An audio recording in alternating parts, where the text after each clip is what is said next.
my viewers once again. How are you today? Welcome to African Proverbs, their interpretations and moral value.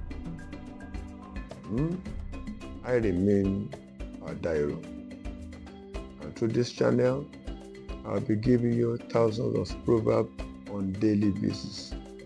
All you need to do, if you are joining me for the first time, is to like, share and subscribe so that you can be getting your daily notification.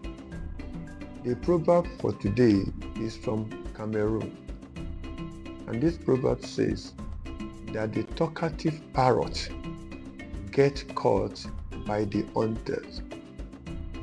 And this simply means that talking too much can lead to trouble and danger. And what is the moral value?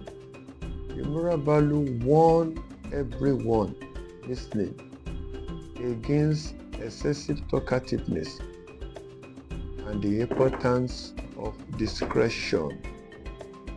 Talk less so that you don't get into trouble. Thank you for today. I will see you tomorrow. Bye for now.